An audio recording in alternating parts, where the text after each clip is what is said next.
ಇನ್ನು ಕೋರ್ಟ್ಗೆ ಆಗಮಿಸಿದ್ದಾರೆ ರನ್ಯಾ ಪರ ವಕೀಲ ಬಿಎಸ್ ಗಿರೀಶ್. ಡಿಆರ್ಐ ಪರ ವಕೀಲರಿಂದ ಆಕ್ಷೇಪಣೆ ಸಲ್ಲಿಕೆಗೆ ಅಂತ ಹೇಳಿ ಕಾಯ್ತಾ ಇದ್ದಾರೆ ಗಿರೀಶ್. ಆದರೆ ಇನ್ನೂ ಕೂಡ ನ್ಯಾಯಾಲಯಕ್ಕೆ ಡಿಆರ್ಐ ಪರ ವಕೀಲರು ಆಗಮಿಸಿಲ್ಲ. ಡಿಆರ್ಐ ಪರವಾಗಿ ಪಬ್ಲಿಕ್ ಪ್ರಾಸಿಕ್ಯೂಟರ್ ಆಗಿರುವಂತಹ ವಕೀಲ ಮಧುರಾವ್ ಅವರು ಬಂದಿಲ್ಲ. ಆಕ್ಷೇಪಣೆ ಸಲ್ಲಿಕೆ ಬಳಿಕ ಜಾಮೀನು ಕೋರಿ ವಕೀಲ ಗಿರೀಶ್ ವಾದ ಮಾಡ್ತಾರೆ.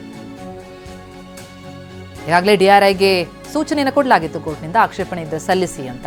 ಹಾಗಾಗಿ ಆಕ್ಷೇಪಣೆ ಸಲ್ಲಿಕೆಗೆ ಡಿಆರ್ಐ ಪರವಾಗಿ ವಕೀಲರು ಬರೋದನ್ನ ಕಾಯ್ತಾ ಇದ್ದಾರೆ ರನ್ಯಾ ಪರ ವಕೀಲರು. ಆಕ್ಷೇಪಣೆ ಅಲ್ಲಿಂದ ಸಲ್ಲಿಕೆಯಾದ ಮೇಲೆ ಜಾಮೀನಿಗೆ ಕೋರಿ ವಕೀಲ ಗಿರೀಶ್ ಸಲ್ಲಿಸುವಂತಹ ಅರ್ಜಿಯ ವಾದ ಶುರುವಾಗತ್ತೆ.